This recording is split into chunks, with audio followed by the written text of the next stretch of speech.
Estamos iniciando mais um programa Ouvindo Família. Hoje nós estamos com o Dr. José Francisco dos Santos. É doutor em filosofia e também membro da Academia de Letras do Brasil, seccional de Brusque, ocupando a cadeira de número 13. Nós vamos falar um pouquinho hoje a respeito de família, né? Esses valores, né, das nossas famílias modernas, né? E quantas coisas boas que nós podemos estar falando de família, né? Nosso patrimônio, né? Podemos ficar aqui muito tempo e tem muito assunto, né, a ser falado, a ser abordado, né?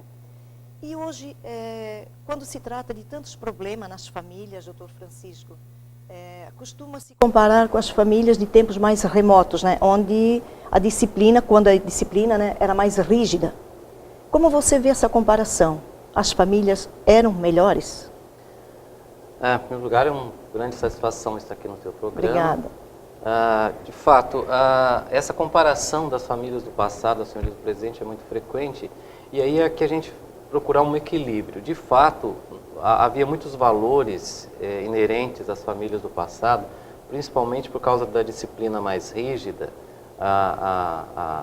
o respeito absoluto que se tinha pela autoridade do pai e da mãe, também de professores, das autoridades em geral.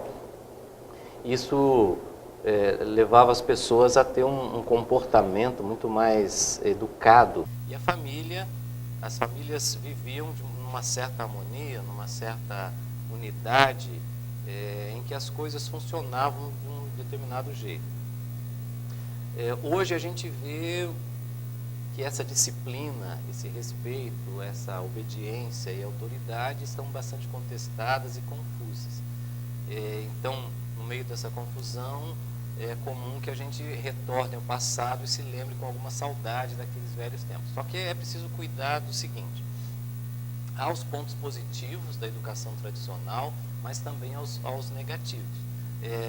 Tudo depende do modo como a autoridade é exercida. Se a autoridade é exercida com base no medo, e aquelas pessoas que têm que respeitar, respeitam ou obedecem por medo, a educação não está produzindo na alma da pessoa, no interior da pessoa, os valores que precisam ser produzidos. Então a pessoa tenderá a respeitar a autoridade na presença da autoridade, mas na ausência da autoridade, ou quando ela consegue se livrar daquela autoridade, a pessoa vai lá fazer o que ela sempre quis. Então havia muito no passado uma obediência muito restrita aos pais, ou irrestrita aos pais. Sim. Mas, por exemplo, as pessoas, os jovens, queriam sair de casa para se libertar e tal, daquela autoridade, e depois faziam o que bem entendiam. Então, não significa que aquela autoridade rígida esteja produzindo uma educação de fato satisfatória, porque o que a gente vê no comportamento externo não é necessariamente o que está no interior da pessoa. O problema é que as décadas passadas houve uma crítica muito feroz aos erros dessa educação tradicional, e nós caímos no extremo oposto, numa falta de disciplina, um desrespeito à autoridade, obediência é uma palavra quase que um palavrão. Então, hoje nós sofremos os efeitos de uma dissolução completa ou quase completa desses valores. Então a gente precisa colocar as duas coisas na balança e tentar encontrar de novo um equilíbrio aí. E isso tudo passa pelo modo sadio e correto de exercer a autoridade familiar. Sim, ouvindo você falar assim a questão do extremo, né? Me parece que saiu-se de um extremo e partiu-se para outro extremo, né? Que seria a rigidez, né? E agora a falta de limites. E isso é uma coisa muito que eu vejo que pesa bastante nas famílias hoje, né? Essa questão da falta de limites. Então, né? O que nós temos hoje, por exemplo, os pais mais jovens, que já eles próprios tiveram uma educação um pouco mais maleável, ou mesmo um pouco mais no passado, pessoas que tiveram uma educação muito rígida e não quiseram que os filhos passassem por aquela mesma educação rígida, então criaram um pouco mais de tolerância, e isso foi devagarinho abrindo espaço. Então hoje a gente tem crianças, por exemplo, que são verdadeiros ditadores dentro de casa, determinam o que faz, a hora que faz. O pai e a mãe não conseguem controlar uma criança de 2, 3 anos. Professores nas escolas estão à beira de um ataque de nervos, porque não sabem o que fazer com essas crianças que são um poço de querer, querer, querer e achar que tudo que eles querem, eles podem. Houve então um desarranjo nessa passagem. A gente precisa retomar aquela autoridade do pai, a criança tem que obedecer, a criança... Aliás, as crianças gostam disso. Parece que não, mas as crianças e os jovens precisam e gostam. Eles podem até reclamar, mas quando eles têm um limite, mas eles sentem que a autoridade, o limite dado para o pai ou pela mãe, é uma autoridade efetiva, uma autoridade inteligente, que o pai sabe o que está fazendo, a mãe sabe, não é um louco que está gritando, berrando, para faz isso, não faz aquilo, e depois eles próprios não fazem. A criança sente essa segurança e aí ela tem um desenvolvimento mais sadio, ela tenderá a obedecer, ela tenderá a seguir as regras, mas isso vai acontecendo de uma forma em que a criança vai introjetando aqueles valores. Então, a obediência, a submissão aos pais, o respeito, passa a ser uma coisa mais natural. No passado, isso, às vezes, por um excesso de autoridade, uma autoridade severa, que se impunha através do medo, a criança, o jovem acabava obedecendo, mas por dentro ela não aceitava aquilo. Corroía da mesma forma. Corroía e isso não é educativo. Depois, o que essa pessoa vai fazer depois, a gente nunca sabe. Então, não é educativa essa autoridade excessiva com base no medo. Olha só, na sua concepção, doutor Francisco, o que mais atrapalha a vida familiar? Eu diria que hoje em dia é uma certa cultura do prazer pessoal, da facilidade, da satisfação pessoal, que acabou nos levando a um modo egoísta. Então, as pessoas parecem que, a gente vê isso em crianças e jovens, mas também nos adultos, cada um quer buscar a sua satisfação pessoal. Conviver com pessoas em qualquer espaço, e especialmente na família, onde se está junto o tempo todo, requer exatamente uma atitude contrária, uma atitude de renúncia, de sacrifício, de eu deixar de lado o meu interesse, o meu gosto, o meu prazer, a minha satisfação, em nome da satisfação da outra pessoa, do conjunto da família. Amar é exatamente isso, amar no sentido próprio da palavra, é eu ser capaz de renunciar a mim mesmo para o bem do outro. Então, conviver é sempre isso. Um casal jamais vai conseguir conviver se um não se sacrificar pelo bem do outro e vice-versa. E nesse sacrificar, nesse renunciar, a gente vai aprendendo. Na verdade, a satisfação contínua é extremamente deseducativa, porque a nossa natureza é de tal forma que se a gente começar a dar vazão, extravasar aos nossos instintos, aos nossos impulsos o tempo todo e satisfaz, nós vamos acabar viciados em todo tipo de loucura. Até porque quando você fala a questão de essência, o ser humano, me parece que ele foi criado para ter essa ajuda mútua, né? Essa troca e não individualismo, porque eu ouço você falar, me traz muito a questão do individualismo, né? Acho que na essência a gente precisa recuperar um conceito já bastante esquecido, que é o conceito de virtude. Então, o desenvolvimento do ser humano passa necessariamente pelo desenvolvimento da virtude. O que é a virtude? É aquele equilíbrio que deve haver, como já dizia Aristóteles, né? Aquele equilíbrio que deve haver entre o excesso e a falta. Por exemplo, com a comida e a bebida, eu preciso me relacionar com comida e bebida em equilíbrio. Se eu me jogar vorazmente na comida e da bebida, eu vou desenvolver a gula e a bebedeira, que são vícios, vão me estragar. Se eu não comer e não beber, eu vou virar um anoréxico, vou descuidar da minha saúde. Então, como é que eu faço isso com equilíbrio?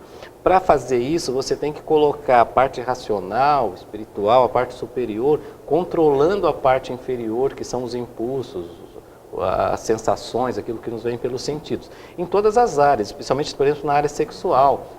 Então, se a gente não desenvolver esse controle, porque ele não é automático, a gente não vem com a programação automática, isso a gente tem que desenvolver. Uma receita pronta. A gente vai se degringolar, como se diz assim, na vida e não vai conseguir se desenvolver como ser humano.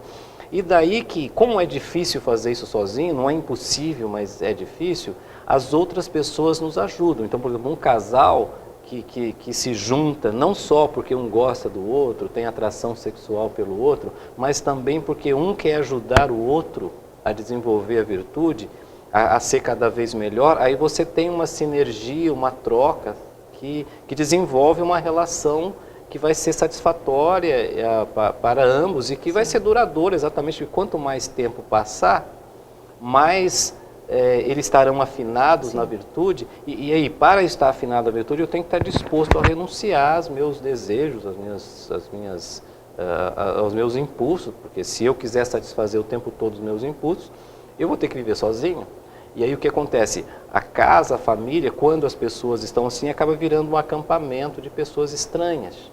Na educação dos filhos, a mesma coisa. Os pais se sacrificam pelos filhos. Então, eles amam os filhos, mas esse sacrificar tem que ser também ensinar o filho a também ser capaz de fazer esse sacrifício. Não adianta eu me sacrificar, trabalhar igual um doido para dar tudo que o meu filho quer. Tudo pronto no meu filho, dar comida na boca dele, dar todo o celular da hora que ele quer, fazer o que ele quer. Porque aí eu estou deseducando ele, eu não estou preparando para que ele tenha essa mesma atitude que eu tenho. Então eu preciso dar o limite para ele, ensinar. Então tudo isso é uma sintonia fina que a gente precisa desenvolver.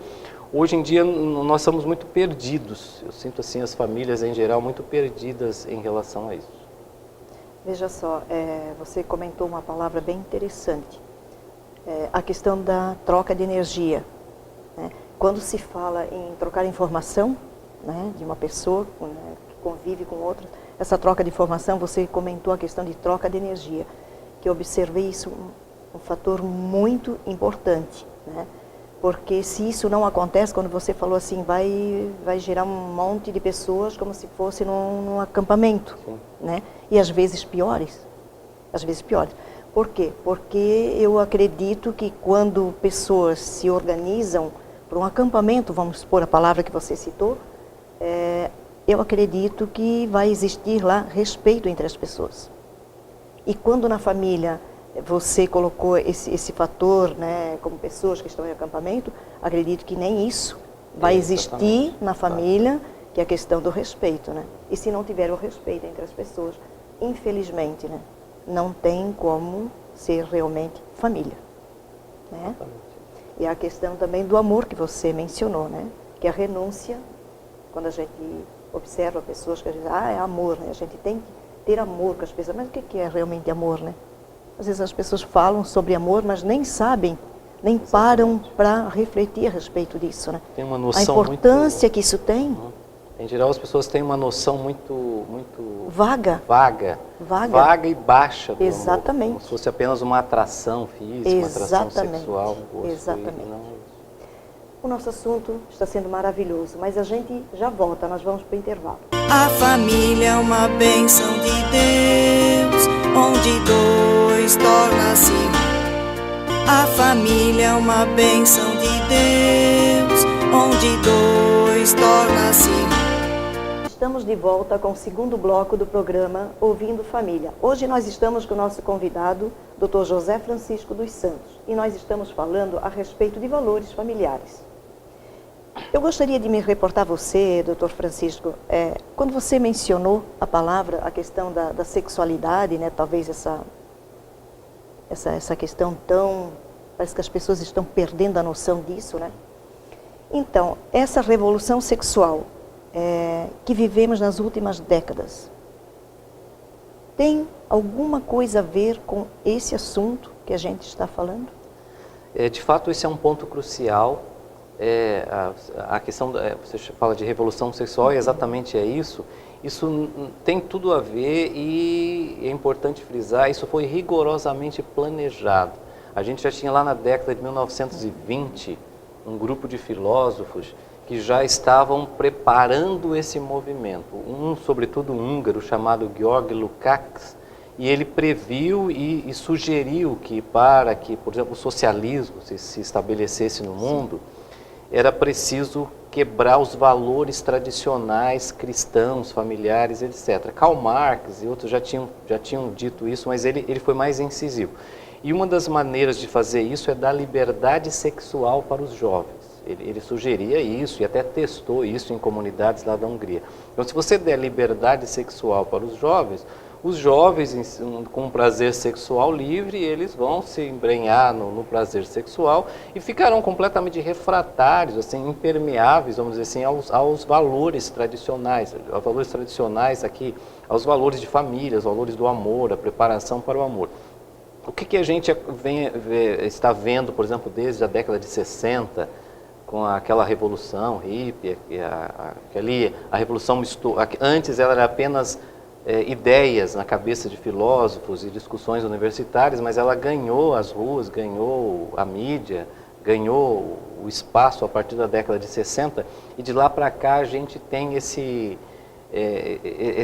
ideia dos hippies, por exemplo, faça amor, não faça guerra, e faça amor, entenda-se, faça sexo, sim, não faça guerra. E aí essa liberdade sexual cada vez mais exacerbada. E o que a gente tem hoje? Assim, é até estarrecedor se a gente o que acontece nas baladas, nas entranhas das diversões dos jovens. Cada vez mais o sexo está presente. As crianças estão muito cedo sendo estimuladas ao sexo, as músicas, as danças, os programas de televisão, a pornografia disseminada por todo lado. Então, as crianças e jovens já estão crescendo nessa fissura, e aí elas ficam refratárias, mas isso é um fenômeno, o Lukács, foi isso exatamente o que ele planejou. Se a gente espalhar isso no meio da criançada e da juventude, imagina que como é que você vai ensinar valores como a castidade, por exemplo, o respeito ao sexo, a preparação para o matrimônio, para que as pessoas possam se casar com toda essa responsabilidade, com esse senso de sacrifício, se o indivíduo desde cedo só é prazer, prazer, prazer. Então, nesse sentido, é impossível, é praticamente impossível, só por um milagre isso vai acontecer. E é isso que a gente está vendo. Então, o que acontece? As pessoas estão por aí fazendo sexo achando que estão fazendo amor, ou dizendo que estão fazendo Sim. amor, a música, a cultura, tudo incentiva isso, divirta-se, aproveite o tempo, aproveite a vida e tal. Aí, de repente, ou por uma gravidez indesejada, ou por alguma outra pressão, ou por qualquer outra coisa, duas pessoas acabam se casando, e aí vão ter filhos, vão formar uma família, mas são pessoas despreparadas para essa vivência que a gente falou. O casamento não pode acontecer assim, de repente. Mas que família, né, doutor Francisco? E aí, que família é essa? Que preparação tem esse indivíduo? Porque ele próprio não tem noção de sacrifício, ele não sabe amar, porque nunca aprendeu a amar, aprendeu apenas a satisfazer os seus impulsos. E ele não vai conseguir amar o cônjuge, e vice-versa, e aí os divórcios, as separações, os casamentos que praticamente não duram, e os filhos as pessoas estão o tempo todo buscando uma satisfação, e aí aquela satisfação, mas que não é uma satisfação de um amor construído com o tempo, que você está construindo o seu próprio desenvolvimento, é aquela satisfação momentânea. Por quê? Porque desde cedo eles estão estimulados a essa fissura. Uma vivência na ilusão, né, doutor uma Francisco? Ilusão, uma ilusão de satisfação momentânea, que não satisfaz, evidentemente, que só gera um grande vazio, e aí é muito difícil formar família, até não é só uma questão de família, é quase de civilização. As pessoas, a dedicação ao estudo, ao trabalho, à responsabilidade, nós estamos perdendo isso. E em grande parte porque aqui o arcabouço, aquilo que a pessoa tem nela, que desenvolveu, a sua sensibilidade, está toda voltada para a satisfação. Então a pessoa quer o tempo todo uma satisfação egoísta, então as outras pessoas existem para satisfazer aquela pessoa. E a vida familiar é o contrário, eu tenho que me sacrificar, eu tenho que fazer a minha parte, e tenho que fazer isso com certo gosto, não como se eu tivesse, se fosse um sacrifício no mau sentido. Parece que a essência do ser humano está se perdendo. As pessoas parecem que não param mais para pensar o que é ser humano. É não ser desumano, não é verdade? E aí a humanidade, ela está cada vez mais se embrenhando numa animalidade, porque Aristóteles dizia já, quando você vê o livro sobre ética, que a imensa maioria das pessoas vive uma vida bestial, tentando satisfazer os impulsos. Ele escreveu isso já no ano 350 a.C., mais ou menos. Mas a questão é basicamente... E aí ele indica que a felicidade, que é o objetivo do livro, a busca da felicidade, as pessoas acham que a felicidade vai ser encontrada nessa satisfação dos impulsos. E aí estão o tempo todo buscando essa felicidade que é falsa e ilusória. E que muitos filósofos foram chamados de loucos, né? Porque as pessoas não conseguiam entender isso. Exatamente. E hoje nós estamos com as situações na porta. As pessoas acham, por exemplo, que não conseguem ser felizes na família, porque a família não é um ambiente para você ter o tempo todo satisfações. Ao contrário, a família vai impor limite, vai impor regras, vai dificultar essas satisfações. Mas é exatamente por isso que a família é o lugar perfeito para você encontrar a felicidade verdadeira. Porque a felicidade verdadeira você só vai encontrar desenvolvendo a virtude.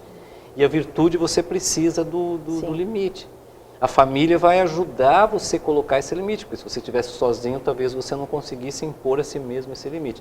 Então a gente precisa recuperar essa ideia de família. E uma coisa muito interessante também, né? Quando você coloca a questão de limites, né? Para jovens, para criança, que me chamou muita atenção quando você mencionou a questão de crianças de 3, 4 anos, que os pais não sabem mais o que fazer, eu quem diga, né? Então, assim, a gente ouve muito essa questão de limite, né? Que o jovem não tem, que a criança não tem.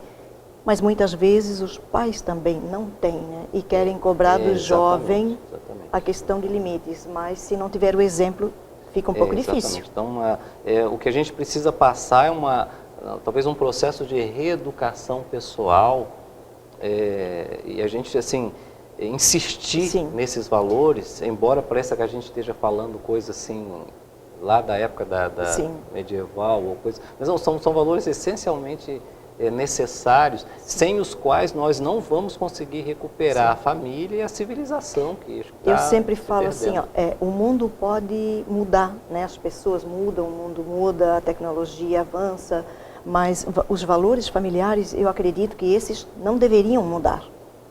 E aí eu gostaria de fazer a pergunta, porque nós sabemos que nós não mudamos o mundo, né? As pessoas querem tanto, né? Um mundo melhor, uma sociedade melhor, esquecem que essa sociedade ela é composta por família e que as famílias precisam estar bem, né? Mais estruturadas para que a sociedade também esteja estruturada, né? Mas a gente sabe que a gente não consegue mudar o mundo. Mas o que as famílias poderiam fazer para amenizar esses problemas na sua concepção, Dr. Francisco? De fato, às vezes a gente pode desanimar, dizendo, olha, o problema é tão difícil que é melhor nem lidar com isso. Mas não é isso que a gente deve fazer. A gente deve insistir nesses valores, na busca. E aí, é claro, o que eu posso fazer, a única pessoa do mundo que eu realmente posso mudar sou eu mesmo. E talvez se eu me mudar, se eu me melhorar, se eu procurar uma melhora contínua cada vez mais de mim mesmo, eu possa, por atração, produzir alguma mudança nas outras pessoas.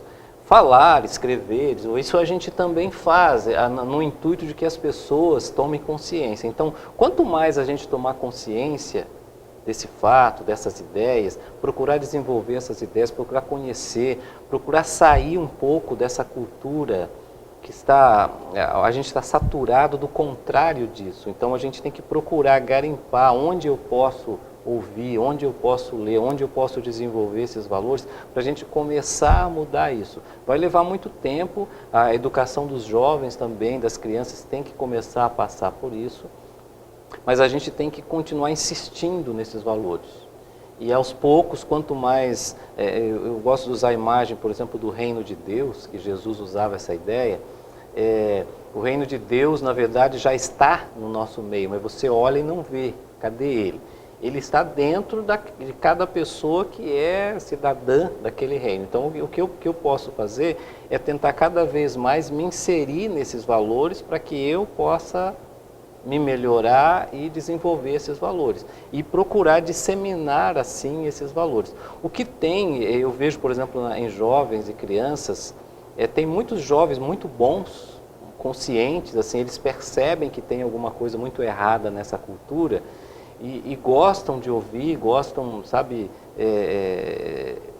eles às vezes melhores que os pais estão todos aí perdidos e alguns jovens estão percebendo claramente que isso está confuso. Então eles precisam encontrar adultos, eles precisam encontrar gente nas quais eles sintam segurança e possam se espelhar. Então quanto mais a gente puder fazer isso, mais a gente vai disseminar esses valores. Mas é um trabalho longo, difícil, mas a gente tem que continuar fazendo. Duas coisas bem importantes assim que você falou, né? A questão de fazer diferente, né? Às vezes as pessoas querem que seja diferente na família, mas não faz nada diferente para que isso aconteça. Impossível querer mudança, né? Se a pessoa não buscar algo diferente, né? Para mudar, né? E, né? São questões assim que não tem como negar, porque a família realmente ela é o pilar do indivíduo, né? Você gostaria de deixar algum recado para essas pessoas, para essas famílias que estão vendo, né, e ouvindo a gente a respeito de valores familiares?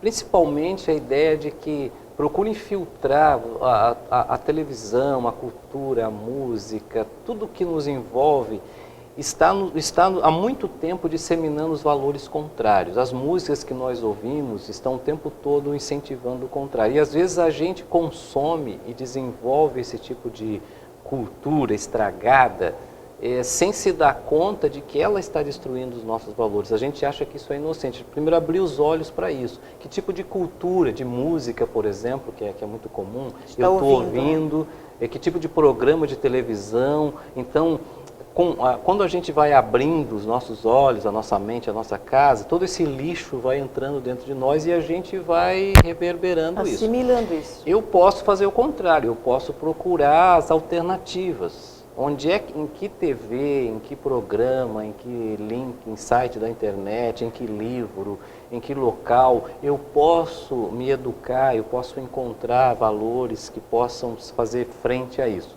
Porque a gente fica imerso numa cultura estragada, a nossa sensibilidade fica impregnada disso e fica muito difícil. A gente acaba se tornando mais um e não consegue criticar isso. Parece que a gente está tão imerso que a gente nem se dá conta disso. Alienado, né? Aquela ideia de que o peixe não sabe o que é água. Então a gente está tão imerso nessa cultura que a gente acha que tudo é natural, a gente nem se escandaliza mais por coisas que no passado escandalizariam muito. Parece que tudo é natural, tudo é normal. Olha só, a sua fala está tão fantástica, né? Mas a gente vai ter que, nosso tempo está esgotado. Agradeço muito a sua presença, foi maravilhosa a sua fala. Eu quero agradecer muito meus patrocinadores.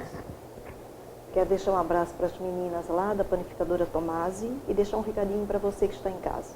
A Panificadora Tomasi, em breve, talvez meados de outubro, estará também no endereço Nereu Ramos, 626, com produtos naturais, pensando na sua saúde, no seu bem-estar. Fiquem com Deus e até a próxima semana com o programa Ouvindo Família.